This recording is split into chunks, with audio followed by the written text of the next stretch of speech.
कि 20 लाख लोगों द्वारा पंजाब में मेंबर पार्लियामेंट चुना गया और वो एनएस से लगाकर अंदर रखा हुआ है। फ्रीडम ऑफ स्पीच, उसकी कंस्टिट्यूएंसी के लोगों की बात यहां नहीं रख पा रहे। ये भी इमरजेंसी है। इमरजेंसी ये भी है कि एक मशहूर नौजवान जो एक मशहूर सिंगर था, उसको गोलियों मार के मार दिया गया। आज तक सिद्धू मूसेवाला, उसके परिवार को इंसाफ नहीं मिला, वो दर दर भटक रहे हैं। ये भी इमरजेंसी है।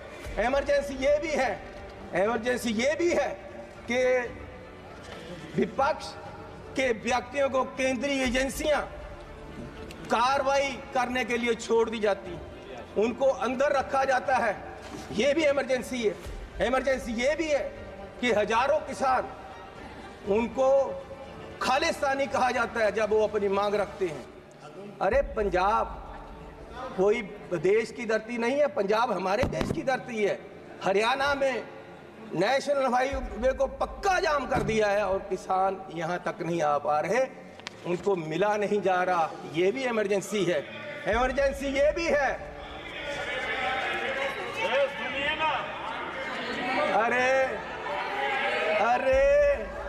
अरे फीलिंग ले लो। गद्दारी का मूल्य मिला है आपको, इसकी फीलिंग ले लो। अच्छा लग रहा है। इमरजेंसी ये भी है कि देश का एक राज्य मणिपुर पिछले 1.5 साल से जल रहा है और उसको अपने हाल पे छोड़ दिया गया है। इमरजेंसी ये भी है।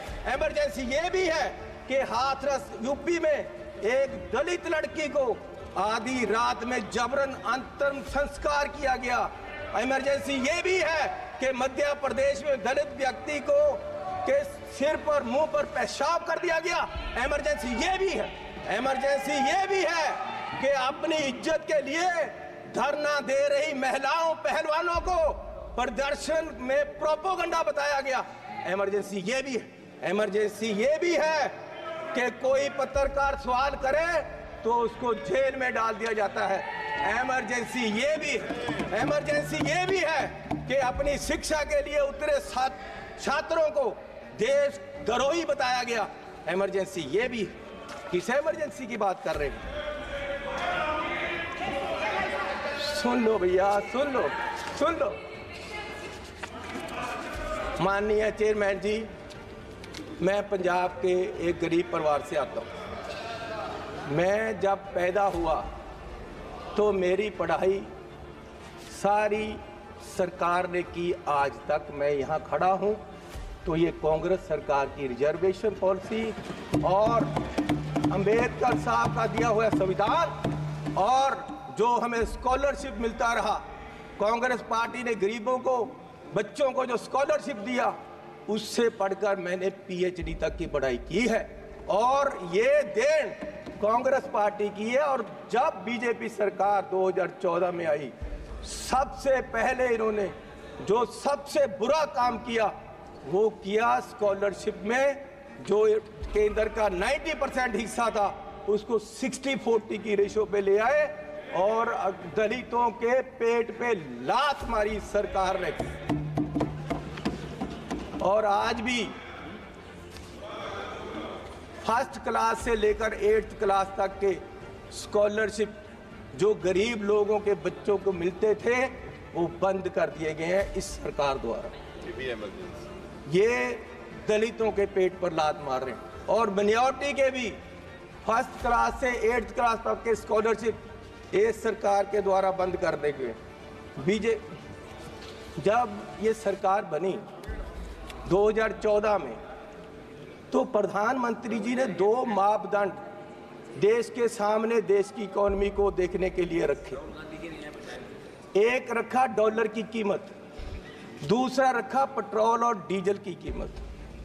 और मैं आपको माननीय चेयरमैन जी ये बताना चाहता हूं कि पिछले 10 साल में डॉलर की कीमत 25 रुपए बढ़ गई है 10 साल में। और हमारे माननीय प्रधानमंत्री मनमोहन सिंह जी और कांग्रेस की सरकार में ये सिर्फ 13 रुपए बढ़ी थी, डबल बढ़ी है इस सरकार में।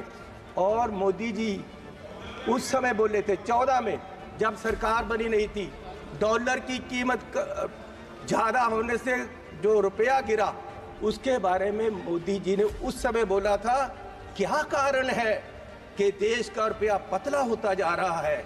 ये जवाब देना होगा आपको, देश जवाब मांग रहा है। समझ नहीं आ रहा प्रधानमंत्री जी गिर रहे हैं या रुपया गिर रहा है।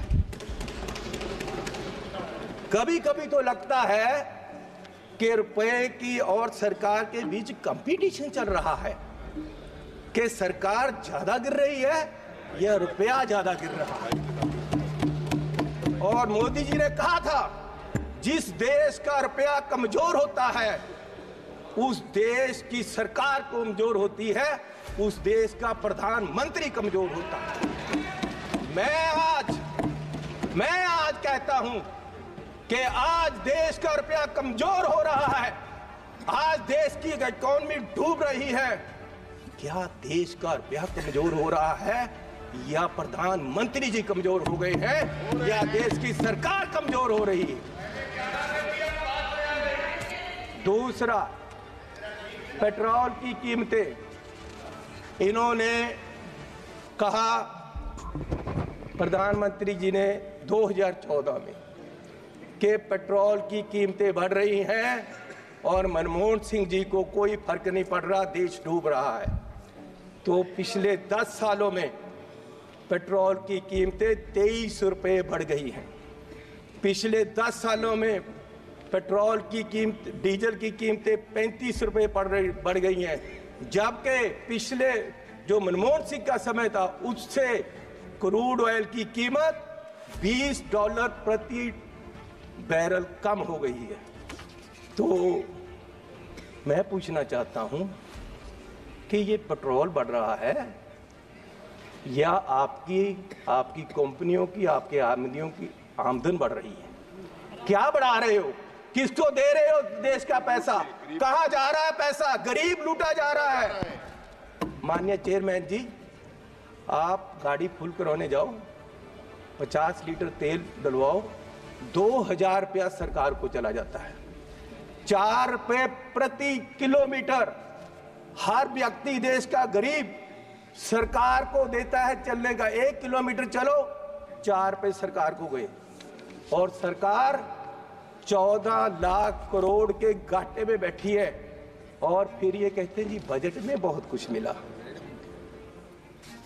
मैं एक एयरपोर्ट पे गया माननीय चेयरमैन जी, तो मुझे एक आदमी आया, उसने गुलदस्ता दिया, मेरा स्वागत किया, अभिनंदन है आपका।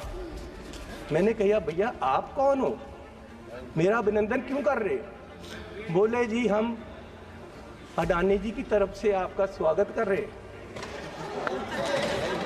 मैंने कहा भैया आप मेरा स्वागत क्यों कर रहे हो? बोले जी अब ये एयरपोर्ट हमारा है, अब हमें इसके मालिक है, 50 साल के लिए हमने ले लिया है। तो मैंने कहा यार चलो ठीक है, आपने ले लिया, आपका धन्यवाद। मैं जहाज में चला गया, जहाज में गया, वहां फिर मुझे बुक्के मिला। वो कहते जी आपका स्वागत है, हम कंपनी की तरफ से कर रहे। मैंने कहा यार इंडियन एयरलाइन का जहाज है, आप क्या कर रहे हो, आप कौन हो? बोले जी ये जहाज अब हमारी कंपनी का है, ये मोदी जी ने हमें बेच दिया है। तो मैं पूछना चाहता हूं कि क्या क्या बेचोगे, कितना बेचोगे देश को? मैं 7 एयरपोर्ट पे गया, जिनमें लखनऊ, अहमदाबाद, मैंगलोर, जयपुर, गुवाहाटी, त्रिवेंद्रम, मुंबई, ये 7 के 7 एयरपोर्ट अडानी जी की है। 50 साल के लिए उनको दे दिए गए हैं। उनका जो पुत्र है उसकी शादी में गिफ्ट कर दिए गए हैं, और हजारों करोड़ रुपए शादी पे लगा। मेरे लड़के की शादी गुरुद्वारा में हुई। सुनो माननीय चेयरमैन जी, मेरे लड़के की शादी गुरुद्वारे में हुई। आज तक पुलिस पूछ रही है कि लंगर में क्या क्या पका था, दाल कितनी लगी थी और जो लंगर बनाने वाला उसको कितने पैसे दिए गए? आज तक 2 साल से पुलिस पूछ रही है मुझे, और इस शादी में हजारों करोड़ रुपया लगा है और प्रधान जी बुक्के लेकर जा रहे हैं, प्रधानमंत्री जी, और उनका स्वागत कर रहे हैं। गरीब को लूटा जा रहा है, गरीब के पास खाने के लिए पैसा नहीं है और प्रधानमंत्री जी वहां बुक्के लेकर हजारों करोड़ की शादी में जा रहे हैं। कोई बात नहीं, क्या क्या बेचोगे? सारे एयरपोर्ट, जहाज बेच दिए। आप देश की संपत्ति के कस्टोडियन हो, मालिक नहीं हो। आप इसको बेचने की गलती मत करो, देश बर्बाद करने की मत करो। आप अपने आप को स्टेट्समैन बोलते हो, आप अपने आप को देश के बहुत बड़े खैर ख्वाह बोलते हो और देश को बेच रहे हो। गरीब आदमी कहां जाएगा एक दिन? प्रधान सेवक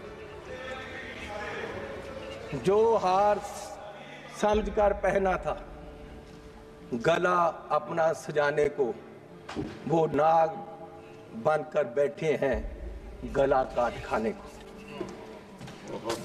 माननीय चेयरमैन जी, ईस्ट इंडिया कंपनी आई, उन्होंने पहले व्यापार पे कब्जा किया, ईस्ट इंडिया कंपनी ने, और व्यापार के माध्यम से देश की सतह पे कब्जा कर लिया। इनमें और अंग्रेजों में कोई फर्क नहीं, सिर्फ कलर का फर्क है। ये भी पहले सतह पे काबज हुए और फिर सतह के माध्यम से आज ये देश की राजनीति के माध्यम से पूरे देश के व्यापार पे अपने आदमियों का कब्जा करा रहे हैं। और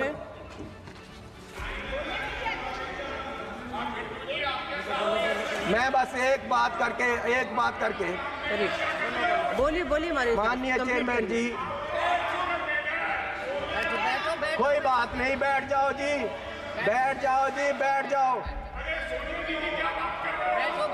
बिट्टू जी, आपके पिताजी शहीद हुए थे, माननीय सदस्य, लेकिन मैं आपको कह दूं वो उस दिन नहीं मरे थे, वो उस दिन मरे जिस दिन आपने कांग्रेस को छोड़ा।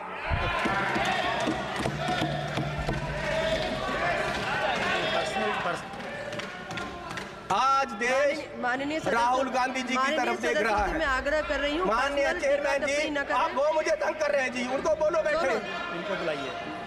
वो पंजाब से आए थे, इसका मतलब ये नहीं कि मुझे तंग करते रहे। माननीय सदस्य सुनील माननीय चेयरमैन जी, मैं आपसे निवेदन करना चाहता हूँ कि आपने मेरा नाम लिया। मेरे दादाजी सरदार बेअंत सिंह जी, उन्होंने कुर्बानी देश के लिए दी, कांग्रेस के लिए नहीं दी, देश के लिए दी। और ये इस चन्नी की बैठो। ये अपनी जायदाद पूछे इनको, ये आप गरीबी की बात कर रहे हैं? अगर सारे पंजाब से सबसे अमीर आदमी ये ना हो और सबसे करप्ट ना हो, मैं अपना नाम बदल दूंगा। हजारों करोड़ का मालिक ये चरणजीत चन्नी है। और ये गोरा किसको कह रहे हैं? माननीय सदस्य